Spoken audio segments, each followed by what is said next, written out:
খুব মন খারাপ নিয়ে একটা ভিডিও করছি। দেখো চোখের সামনে এই মাছটা কি হতে যাচ্ছে।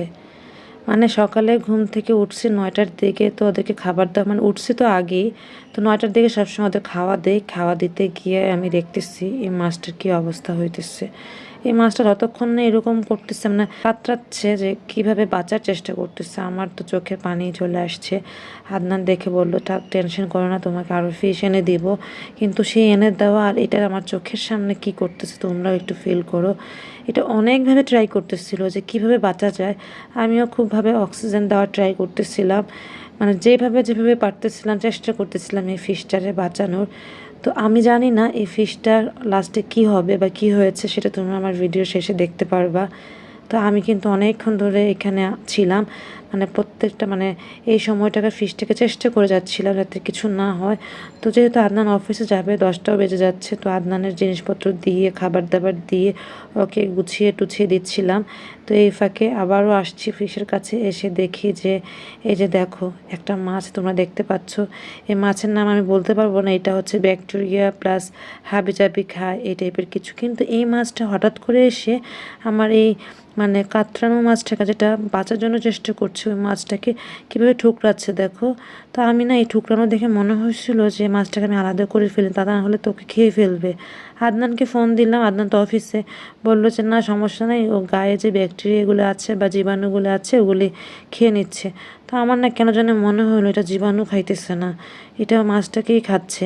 তারপর আদনানকে আবার ফোন দিলাম, সে সেটাও বললো। তো চিন্তা করলাম হতেও পারে যে তো বারবার বলতেছে, কিন্তু আমার মনে হইতেছিল কি যে মাছটাকে যদি আমি আলাদা করে একটা মানে জায়গায় রাখতাম পানি দিয়ে, তাহলে হয়তো বা কিছুক্ষণ হলেও স্টে করতে পারতো।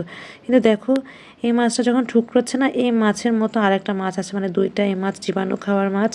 তো সেইটা না এই মাছটাকে এসে হুমকি দিচ্ছে যে কেন ওকে ঠুকরাচ্ছে। এটা দেখার পর আমি ক্লিয়ার ছিলাম যে আসলে হচ্ছে ওকে খাওয়া মানে খাচ্ছিল, যার কারণে আরেকটা মাছ এসে ওকে সরাই দিচ্ছিল যে তুমি ওকে কেন কামড়াচ্ছ। তোমরা দেখতে পারবা ভিডিওতে। এখন পর্যন্ত এই মাছটা কিভাবে মানে ওর মাংসগুলি খাচ্ছে না, জীবাণু খাচ্ছে জানি না, বাট ঠুকরাচ্ছে, এটা তো তোমরাও ফিল করতেছো, ঠিক আমিও এরকমই ফিল করতেছি। তো অবশেষে আমার মনে হয়েছিল যে একে ঠুকরাইতে অস্থির বানায় ফেলতেছিল। এবং দেখো একটু পরেই তোমরা দেখবা যে যখন ওকে এরকম ঠুকুর দিচ্ছে না, তখন সেম এই টাইপের আরেকটা মাছ এসে ওকে কিভাবে ধাক্কা দিচ্ছিল। এই যে দেখো সরাই ফেলে, এই যে দেখছো, মানে সরাই ফেলতেছিল যে তুই কেন এটারে কামড়াচ্ছিস, এরকম কিছু। ওরা দুজন ঝগড়া করে ফেললো যে এই মাছটাকে কেন তুই মেরে ফেলতেছিস, এরকম একটা ব্যাপার। তো সেটাই তো করলো। আদনান যে বললো জীবাণু খাচ্ছে বা ব্যাকটেরিয়া খাচ্ছে, কই খাচ্ছে, তা না হলে ওই মাছটা এসে কেন ওকে অ্যাটাক করবে, তোমরাই বলো কি হইতে পারে এটা। আমি জানি না, আমার মাথায় ধরতেছে না। আমার কাছে মনে হইতেছিল যে ওকে ঠুকরাইতে মেরে ফেললো। আমি জোহরের সালাত আদায় করে দূর থেকে একটু দেখতেছিলাম, মনে হইতেছিল না বেঁচে আছে। তো সালাত শেষ করে আমি কাছে এসে দেখি যে না, এটা তো আর নাই, তো কিছু করার নাই, এটাই হচ্ছে জীবন।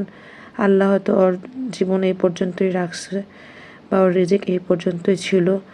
তো আর কষ্ট নিতে পারি না, নামায় ফেললাম। সুমিরে বললাম, সুমি ঘর মুছতে আসছে, ওকে বললাম এটাকে নিয়ে যা। আমি আর ধরতে পারিনি, মনটা খারাপ হয়ে গিয়েছে।